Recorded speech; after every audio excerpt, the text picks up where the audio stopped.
Hi everyone, my name's Abigail. I'm a therapist, a counsellor, a psychic medium, and I've got a passion for manifesting and for men's mental health. And so today I want to talk about men and their feelings, or their idea of how they express their feelings in a conversation. And because talking about feelings is a way to resolve it. I don't think it's the be all and end all, because we didn't talk our way into these situations and that we find ourselves in. A lot of time we've got a lot of stored emotion in the body. But anyway, today's conversation is about beginning to talk about things, which I think is the first step, especially for men. So I'm quite traditional in my views, I'm going to say that up front, but one of the things is it's important to talk about how you're feeling. Like, if I notice that men tend to hold on to things for a long time, sometimes years. That's a long time. And it can be so deep that they don't even realize that they're holding it. And I think the first step in starting to resolve an issue is find someone to talk to. This can be anyone that you feel safe. I don't want to use the safe word because I'm sick and tired of hearing the safe word. It's like, really, does everyone have to be unsafe? But what I will say is, what I mean by that is somebody, let's reframe it and make it someone who has presence and is maybe on your side. So what does presence mean? So when you talk to someone with presence, they'll be having the conversation with you, or they'll be listening. You know, what is a good listener? It's somebody who's here, they're present, they're making eye contact, they're looking at you, they're making the odd, like, oh yeah, you know, noise or whatever that says, yeah, I'm hearing you. They might ask a question. Not having presence is being distracted and being over here and what's going on over there and everywhere else. So let's just start again. Men, the most important thing in shifting something you've been holding on to for a long time that you don't know what to do with is to find someone to talk to. So that can be a friend, it can be a family member. Don't make it the person involved in the issue at the moment. It can be a counsellor. It can be me if you want to message me. But what you want is someone who's going to be present with you. So they're going to be present. Like, you know, you feel comfortable, they feel comfortable, the setting's okay, they're listening, and you feel that what you're saying is going in, basically. And that's it. So you've found your person and you're chatting. Now, if you are starting to feel comfortable and ready to express what's going on, and you feel that this is the right person, the right time, you've got a bit of time, one thing I want you to really understand is, don't just talk about the situation. Men, in my experience and decades of talking to men in, you know, counselling settings, is that I will ask them, they will tell me about their situation, and I will ask them, what was that like? How did you feel? And they will again tell me the story. And I'll ask them again, and they'll tell me the story. So I'll ask them, how did you feel? Like, how does that feel? And they will again tell me the story. So I actually keep asking the question, like, how did that feel? And what men tend to do is have a limited, not limited, but different to women, a limited ability to sometimes put the feeling to the situation, like, and the expressive terms. Like, they know anger, of course, men know anger and sadness and disappointment and everything else, but sometimes it's difficult to understand what the feeling is in your body. And yes, the feeling is stored in your body. So if you're talking to a friend and there's something you really need to get off your chest, my advice would be present with yourself and ask yourself, what am I feeling? What is the feeling? You're not going to get the feeling unstuck if you just stick to the story. And, you know, sometimes I'll ask 5 times for the feeling, and eventually I might even get a word like, oh, it feels like being down. Like, okay, well, down's not really a feeling. We're getting closer, but what about, did you feel distressed? Did you feel agitated? Did you feel like it was disappointing, heartbreak? Did you feel shame? Did you feel like, try and find a way to shift the conversation in the conversation and in your thoughts about the way you look at this problem, because when you stay limited by what you have and what you know, you're stuck with the problem. It's like if you can't describe it beyond, oh, my wife divorced me, or I was in a car accident, or my son got bullied at school. If you can't move that beyond the descriptive terms of what happened externally, and you're not focusing on after that what happened with you, or during that what happened with you, it's going to be really difficult to shift it. So it's about getting to know self. And even if you come up with one thing like, I felt really sad. Okay.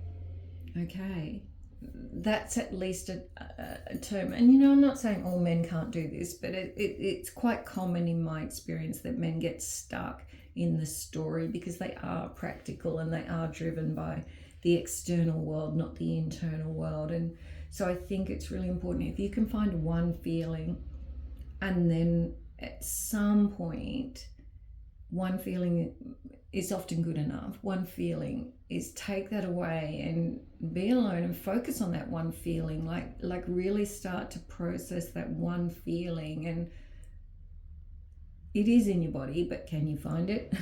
What does that even mean? Is probably a crazy concept. But if you can find it in your body, or the part of the story that triggers it, that'll start to help you come to terms with it and to start to process it. It can be difficult, it can be confronting, it can be overwhelming, because once you start to process it, which means you start to really feel it, what do you do with it? What do you do with it when it's overwhelming and you're taught to have action? Oh, I'll go to the gym and then I won't have to feel it, or I'll go to work more and then I won't have to feel it. Like, what do you actually do? And look, there's 1,000 things online that you can do to process emotion, but one of the simplest things is focus on it. Breathe deeply and slowly. And if you can throw some I am terms into your mind while you're doing it, like, okay, let's imagine you've had a conversation with someone about something that's been sitting with you for a long time. You've managed to find a feeling that's linked to it that you've probably been avoiding because you didn't know how to reach. So you've found this feeling. So then you're alone and you're spending some time and you've found this feeling. And when you have these certain thoughts or parts of the story, this feeling comes up. So what do you do? So I would say this is a really simple technique. Breathe really deeply and slowly. The feeling. Try really hard not to give it memories and images, because as soon as you do that, you're buying into a story. Don't give it a story, because it likely didn't. This feeling is likely a pattern you've had through your life. So try really hard not to give it a story. And by a story, I mean images and blame, and if this, and like say it was an accident, a car accident or something, don't think of the car accident. Think of the feeling that's internal to you. The simplest way I'm going to say is to breathe deeply and slowly while focusing on the feeling. And if you can bring it in as well, I am okay, I am safe, I am recovered, and just whatever the I ams might be. But if you can feel it, no story, breathe deeply and slowly to regulate your physical body, and do the I ams, it will, like everything else in life, it'll get to a peak and then it'll start to dissipate, and then it's become integrated, which is amazing and awesome, and you've done super duper well. The issue is, I'm sorry to tell you, the issue is emotions are layered. So the next thing that's likely to happen is that, maybe a week, maybe 2 weeks, or maybe a few days, what will happen is, say for example, it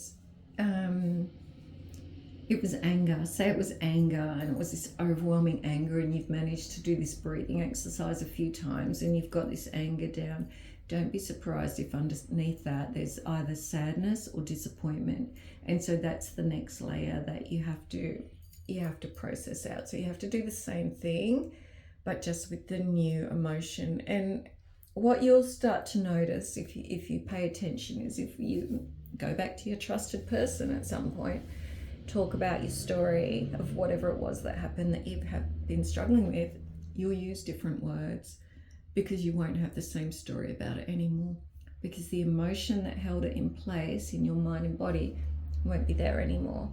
So you would have moved on from that version of that reality that affected you so deeply.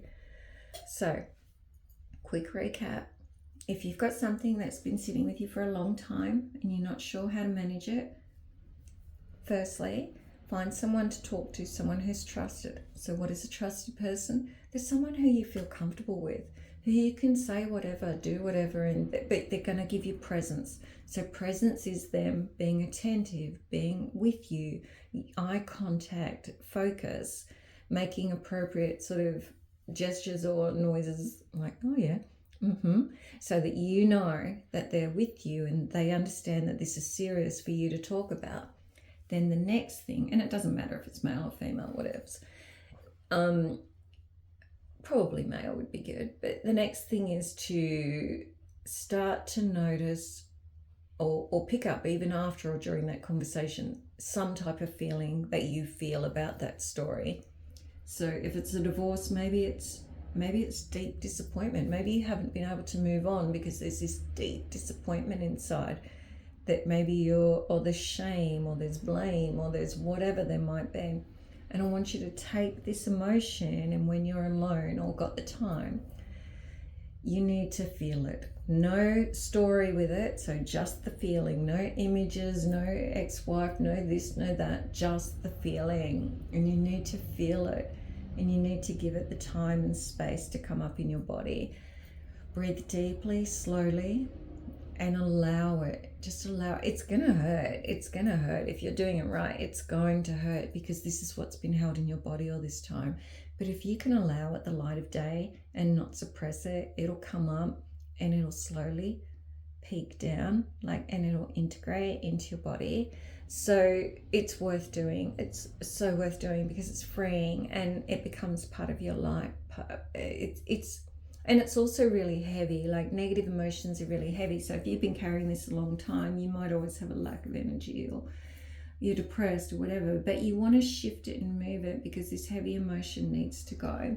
So no story as much as possible. Just feel the feeling, breathe deeply, slowly, however long it takes, allow it to build to its pinnacle. It's going to hurt. You're a man, you can deal with it. And then it's going to come down. And then the next part of this is, if you can at the same time, put I am statements in, like I am a good man, I am safe, I am trusted, I am worthy, I am deserving. If you can say them as well, that's really good. And then do that, but know that it might be layered. So another layer might come up, like sadness, disappointment, numbness. It's good to work on all of them and notice when you tell your story again that your story is different, and that your story, because you're a different version of you. You're not the shamed version of you that allowed this into your life. You're not the shamed version of you that was blamed for everything that ever happened. You're not that person anymore, so it's going to be different. So anyway, that's today. If you want to work with me, I do video sessions with anybody. I'm in Australia, on the eastern side. I do face-to-face sessions for people who are in Victoria, or maybe sometimes Queensland. You can work with me and we can do video calls, and I do coaching, I do readings, if anyone's into readings, which is really incredible because then we get straight into the depths of I read into your emotional energy and what's actually really happening. And I also do parenting, teens therapy, everything, sand play, hence my little people, and everything else. Thanks, bye.